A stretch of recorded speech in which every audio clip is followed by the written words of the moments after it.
Bonjour et bienvenue à ce nouvel épisode d'Invisible Border Music. Je suis Tim Pike, un Englishman à Bordeaux, et pour ce dernier rendez-vous de 2025, j'ai rencontré Ash, Fox et Kid, les membres de Matchpoint, trio indie alt-pop bordelais dont l'EP Podium prend progressivement forme avec la récente sortie des titres Pareidolia et Rational Omega, en sachant que l'EP sera au complet au mois de janvier 2026 avec la diffusion du titre Into the Night. Ensemble, nous évoquons cet EP. Nous apprenons comment Fox s'est retrouvé à la batterie en studio. On revient sur d'autres récentes sorties. On parle influence, clips, leur place dans le paysage bordelais et au-delà, les liens très forts avec la ville d'Amsterdam, l'histoire de leurs prestations dans un musée, les origines de leur logo, pourquoi l'année 2026 sera absolutely beautiful, et nous tombons plus ou moins d'accord sur le fait que Coldplay était vraiment pas mal à leur début. Bref, avant d'entendre les voix de Fox et de Ash dans cet ordre-là, place à Kid qui ouvre le bal en proposant une présentation de Matchpoint pour les débutants. Matchpoint, c'est 3 meilleurs potes, 3 ordis, une caméra et très très peu de second degré. Je sentais qu'il y avait du second degré là-dedans justement. Non, mais c'est en gros c'est ça, c'est vraiment 3 meilleurs potes, des instruments, 2 guitares, des claviers et l'intention de faire de la musique qui nous parle et qui nous plaît avant tout. Et ce depuis combien de temps ? Moi je dirais que c'est à peu près 6-7 ans. Quand on se connaît et qu'on essaie de faire de la musique, notre première sortie ça doit dater d'il y a 4 ans je crois. Et donc qui fait quoi entre Ash à ma gauche, Fox au milieu et Kid à ma droite ? Et donc là c'est Fox qui prend la parole. Alors Ash, il est plutôt derrière la guitare. C'est notre guitariste phare, attitré. On touche tous un petit peu à tout d'ailleurs. Donc Ash, ça lui fait aussi guitare, synthé, un petit peu de tout. Kid, lui, il est beaucoup plus derrière le clavier, l'espace synthé. Donc lui, c'est une question de doigté, de vitesse, rapidité de doigté. Très très fort, très réputé pour ça. Pas que dans la musique. Et moi, je fais un peu des deux et je chante aussi. Donc l'EP Podium est en très bonne voie, constitué de 3 titres, à savoir Pareidolia, Rational Omega, qui est sorti il y a à peine 24 heures, alors on se parle. Absolument. Et puis Into the Night, donc 2 sur 3 dans le domaine public. Ouais. Comment définir un petit peu cet EP en devenir ? Podium, pour nous, c'est un mélange de 3 émotions différentes qui vont de manière assez graduelle, assez linéaire. Pour grossir un petit peu le trait, Pareidolia, c'est une espèce de rêve éveillé, un peu ce songe qu'on fait quand on fait une sieste et qu'on est directement dans le REM, dans ce sommeil là très profond, on a des rêves très vifs. Rapid Eye Movement. Exactement. Et j'ai su récemment ce que ça voulait dire. Et donc le nom du groupe REM prend encore plus de sens pour moi personnellement. Mais tout ça pour dire que c'est un peu ça autour de Pareidolia, pour après arriver sur Into the Night, qui est donc le second morceau de l'EP, même s'il sort en dernier. Mais celui-là, c'est un petit peu plus féroce, c'est un peu plus une version maturée de ce sentiment-là, de dizziness un petit peu. Là, on est quelque chose un peu plus dur, un petit peu plus dans le jugement, ça peut être interprété de différentes manières, mais il y a plus d'énergie. Et Rational Omega qui est sorti hier, on est plus sur vraiment la maturité de toute cette émotion-là, du manque, etc. On est quelqu'un qui part d'un constat et qui l'accepte, on est sur de l'acceptation et de l'ouverture à la toute fin du morceau aussi, sur l'outro. Est-ce que vous pouvez partager un ou deux secrets de fabrication par rapport à ces morceaux ? Là, je vois des claviers un peu partout dans un bel orgue Yamaha. J'allais dire Hammond, mais c'est Yamaha. Ouais. Donc, est-ce que c'est ici que ça se passe ? Pour cette EP spécifiquement, c'est assez différent en termes de procédé. Donc, on travaille beaucoup ensemble, essentiellement là où on va jouer beaucoup et avoir souvent des ambiances, ou en tout cas des périodes d'ambiance, d'atmosphère pour nous sur plusieurs semaines. Et il y a un moment où il y a quelque chose qui va être capturé, synthétisé. Souvent, ça va être par le biais de Fox. Et sur Podium, ça a été vraiment le cas. Là où ça s'est un petit peu synthétisé assez rapidement. Et derrière, on a travaillé assez longtemps sur la conception de la finalisation des morceaux. C'est la première fois aussi qu'on a été en studio pour enregistrer des batteries acoustiques, pour essayer d'avoir un petit peu plus de couleurs acoustiques et un peu plus de chaleur. Et c'est quelque chose qui a été fait à Amsterdam, puisqu'on était basé à Amsterdam. Qui était à la batterie ? Moi, j'ai enregistré la batterie. C'est vrai que c'était une belle expérience d'enregistrer des batteries. Il y a un côté un peu stressant aussi, parce que nous, on aime bien tout ce qu'on a sorti avant ça et ce qu'on a enregistré, on l'a fait vraiment maison, c'était très homemade. Avec la batterie quand même assez en retrait et assez minimaliste. Exactement, parce qu'on n'a jamais eu accès à une batterie sur laquelle on pouvait jouer. On a toujours fait en sorte de s'en sortir avec des boucles et des logiciels. ce qui a pas toujours été très agréable, je dirais, c'est peut-être pas le bon mot, mais ça a pu être un peu frustrant dans la composition et dans l'impact. Et du coup, c'est vrai que ça a été intéressant là, de se donner cette chance-là sur ce EP-là, même si le niveau en batterie est pas académique ni très élevé, mais il fait le boulot, donc Diane que pourra sur les prochains projets où on espère qu'il y aura des vraies batteries organiques aussi qui t'apprendront.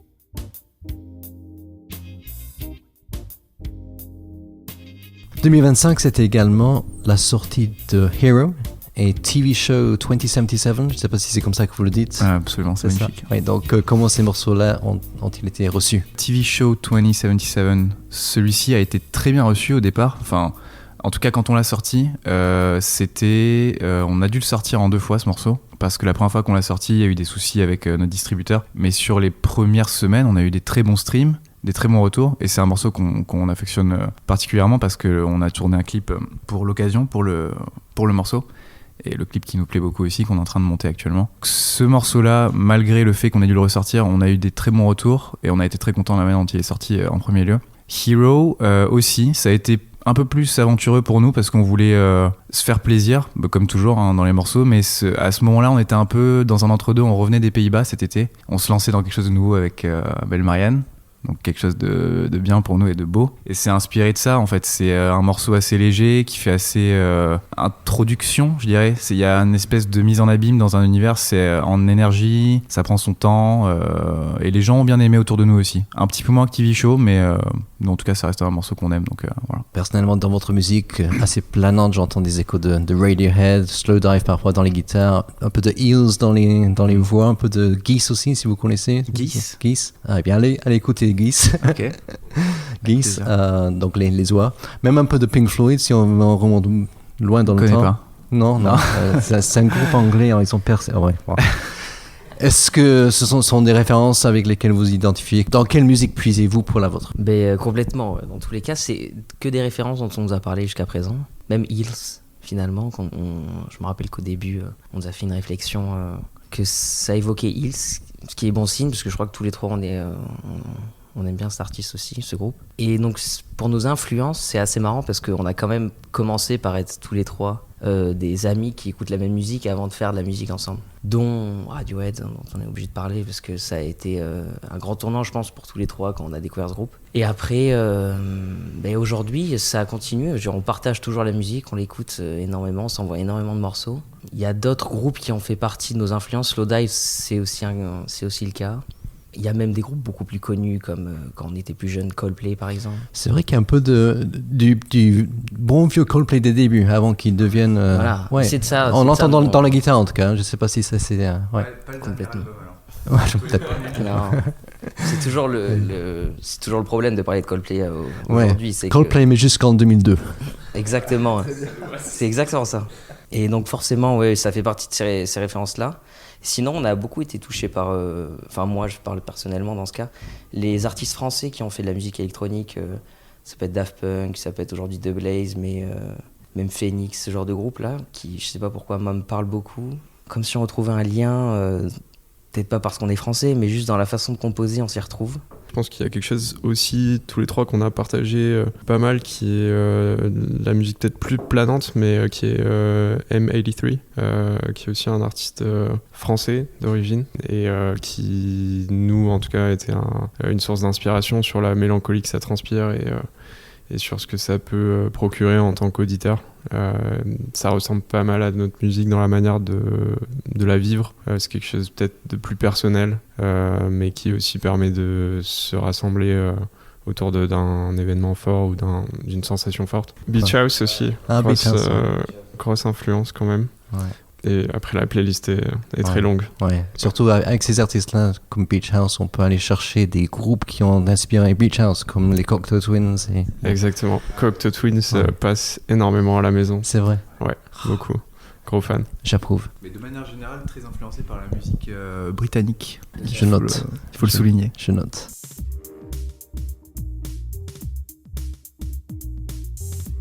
Alors, votre musique est très cinématographique.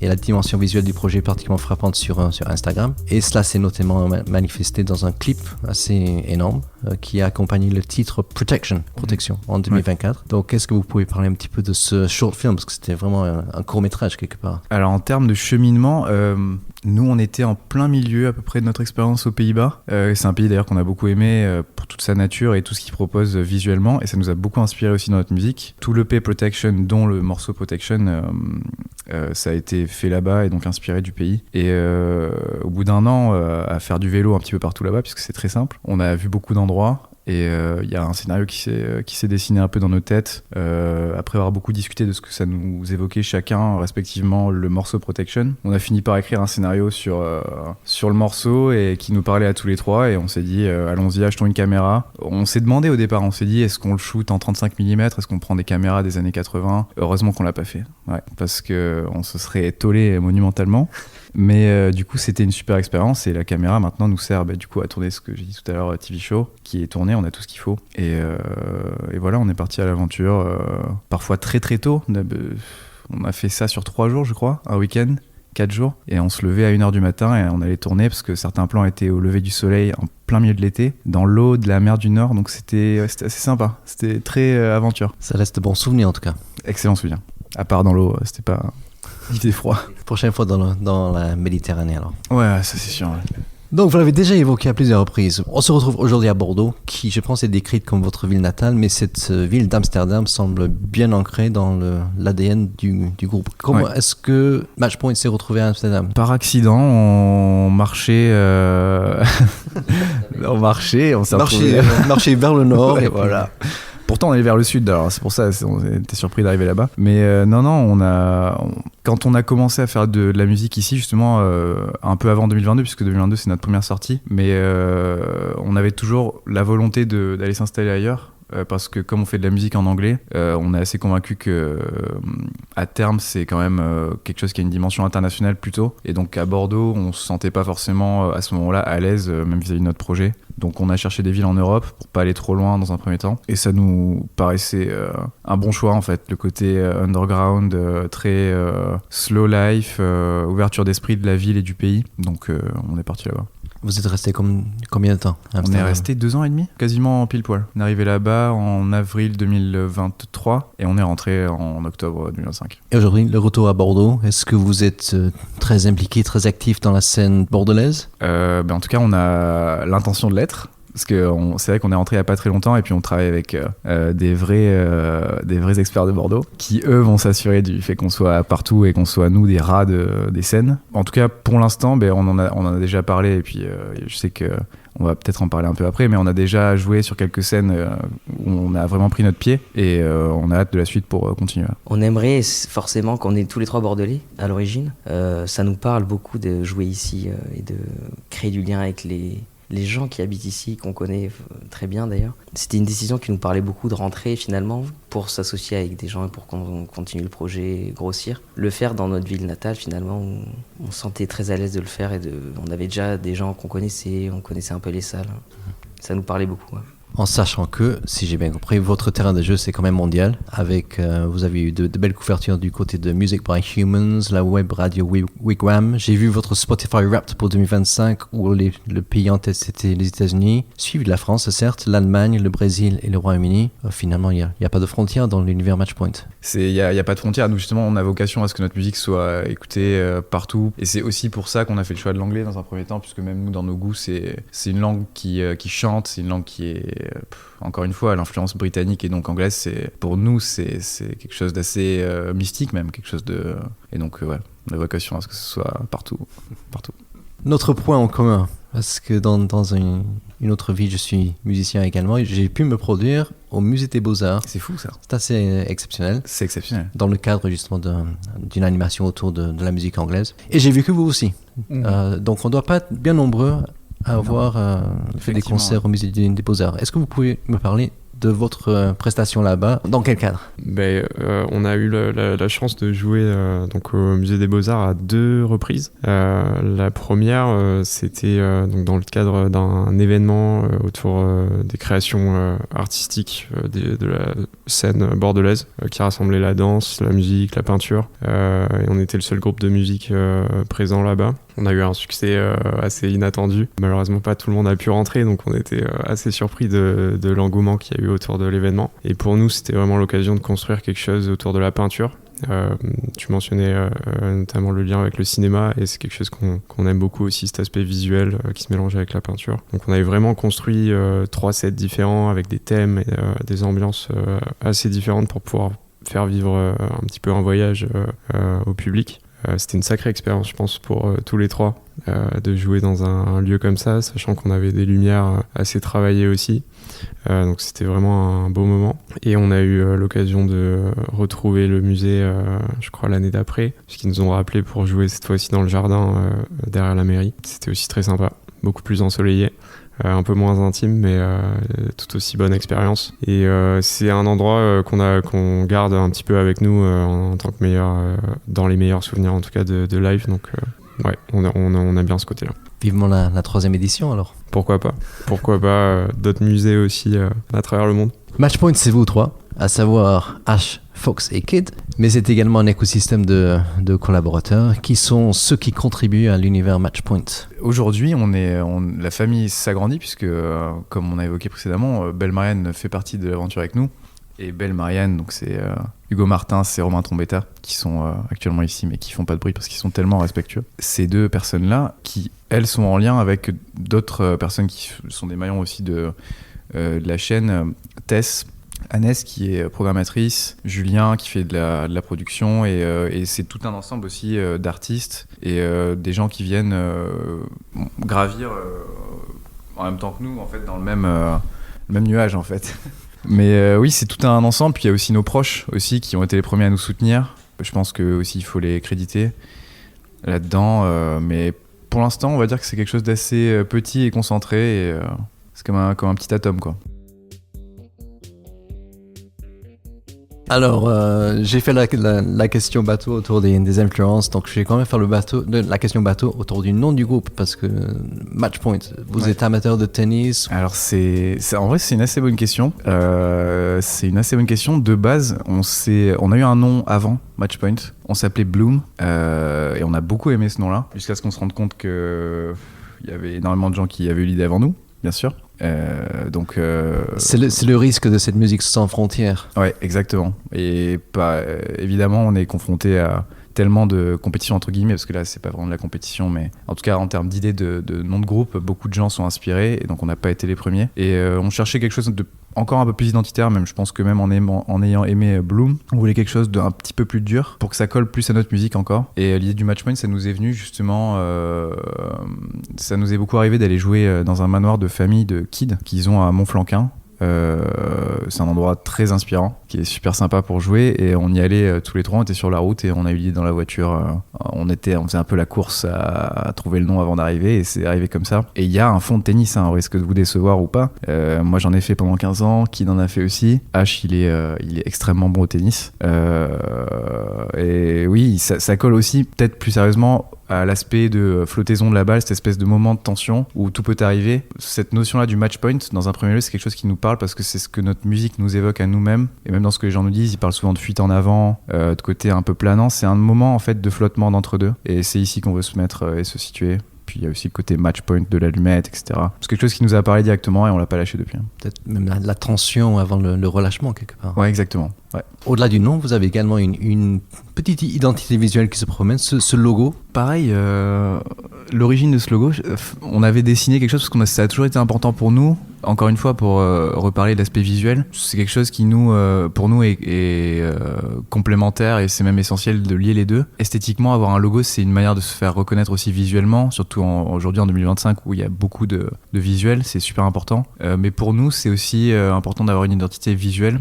Et de base, on avait fait un petit papillon, on trouvait ça sympa, et puis après, on trouvait ça moins sympa. Et donc, on a décidé de le retravailler. Et c'est un petit peu une variation de ce papillon-là, je dirais. Et c'est une volonté de faire quelque chose de très simple, un petit croquis que tout le monde pourrait s'approprier, qui pourrait dessiner sur une feuille en cours, tout en écoutant le cours, hein, bien sûr. Sur sa trousse. Sur sa trousse, au blanco. Vivement la première trousse avec le logo Matchpoint. Ah oui, elle arrive. À quoi va ressembler 2026 2026 va être absolutely beautiful. On a beaucoup de morceaux, on a beaucoup de matière. Déjà le dernier titre de Podium qui va sortir, Into the Night, le 8 janvier prochain, pour bien commencer 2026 sur les chapeaux de roue. Et puis voilà, comme on disait, beaucoup de matière. On a l'équivalent quasiment d'un album qu'on aimerait sortir un peu en single, en cascade sur toute l'année. Donc il va y avoir beaucoup de musique souvent, et ça va être super sympa, ça va être beautiful. Yeah. Yep. See you next year. See you next year. 3 questions que je pose à tous les invités du podcast. Qu'est-ce que vous écoutez en ce moment? Alors, moi, en ce moment, je crois que j'écoute un son. Là, vraiment, c'est en ce moment aujourd'hui, dans ce cas. J'écoute un son de Massive Attack qui s'appelle Teardrop, qui est très très connu. Et j'ai beaucoup écouté ce son, je crois que c'est derrière 24 heures. Notamment, et bon, ça c'est. Je sais pas si on peut en être fier ou pas, c'est dans le générique de Doctor House en fait. Et je trouve que ce générique, il est vraiment exceptionnel en termes de musique, quoi. Ça, c'est ce que j'écoute en ce moment. On salue Hugh Laurie. H. Moi en ce moment, il y a un album que j'écoute particulièrement et j'étais assez surpris de beaucoup l'écouter. Le groupe s'appelle The Radio Department, et c'est un album qui s'appelle I Don't Need Love, I've Got My Band, et il y a plusieurs morceaux de l'album qui m'ont touché, je sais pas vraiment pourquoi, et j'étais persuadé qu'ils étaient anglais, et ils sont suédois, donc c'était une surprise intéressante. Et voilà, j'écoute beaucoup ça. Et d'ailleurs, Radio Department, ils ont sorti, je crois, je regardais là à l'instant, j'ai un peu triché, ils ont sorti cet album-là en 2019, mais moi j'ai beaucoup écouté aussi, il y a quelques temps, et j'ai écouté un album qui est de 2006, donc il faudra que j'écoute cet album-là. Moi, c'est peut-être pas très intéressant, malheureusement, mais j'écoute beaucoup de classiques là en ce moment, et je saurais pas donner les noms parce que c'est des noms tellement au-dessus de mes capacités cognitives, mais des ballades, des gymnopédies, j'imagine, pour ce que je peux dire. Et hier soir, c'était l'anniversaire de mon frère hier, on était en famille chez moi à la campagne, et on s'est fait une session d'écoute de Police, le groupe de Sting. Et malgré le fait que personnellement, moi et mes frères, on a grandi avec nos parents qui écoutaient beaucoup ça à la maison, réécouter maintenant avec la maturité de notre âge de maintenant, c'est encore plus un choc de technique et de qualité, parce que c'est fantastique en fait, Police. Hier, du coup, je me suis mis un petit peu tout seul à écouter. Et, franchement, c'est incroyable, quoi. Ouais. Les premiers albums où c'est 3 gars dans une pièce. Ouais, c'est formidable. Et Sting fait de la contrebasse sur scène avec cette voix, quoi. C'est fou. Ouais, c'est fou. Fox, garde le micro. Un album auquel tu reviendras toujours. Kid A de Radiohead, que personne connaît. C'était le grand virage de Radiohead. Ouais. Kid? Moi, je vais rester dans les grands classiques. Ça va être, je pense, Parachute de Coldplay. Je pense que c'est un album où je reviendrai toujours. Ouais. Everything's Not Lost alors.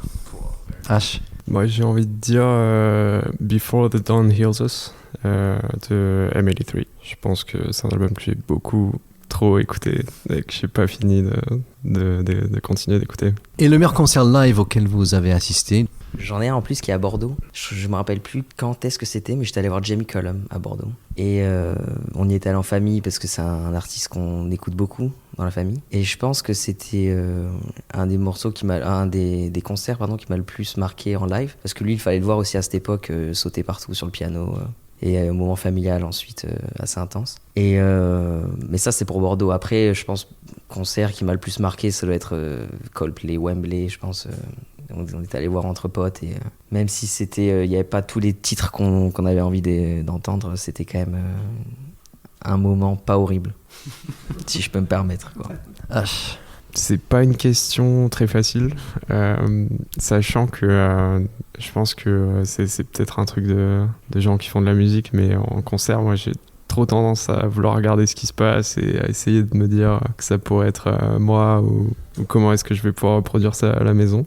T'arrives pas à te déconnecter. Donc c'est dur parfois de profiter. Mais je dirais que dans les meilleures expériences live, je retiens le festival de Roskilde c'est à côté de Copenhague. Et j'ai vu sur la même journée The Smile, le groupe de Tom York, et The Blaze aussi, qui ont joué très tard. Il y avait énormément de monde et c'était une expérience particulièrement cool, je dirais. Fox. Moi, ça va se départager entre deux, mais on était tous les trois ensemble d'ailleurs pour Wembley et pour Coldplay, donc moi je donne les thumbs up pour ça parce que c'était un concert juste, il faut le faire quoi dans une vie, je pense. C'est un show incroyable. Et cette année, moi j'ai vu Beach House à Lyon en plus, Caluire plus précisément.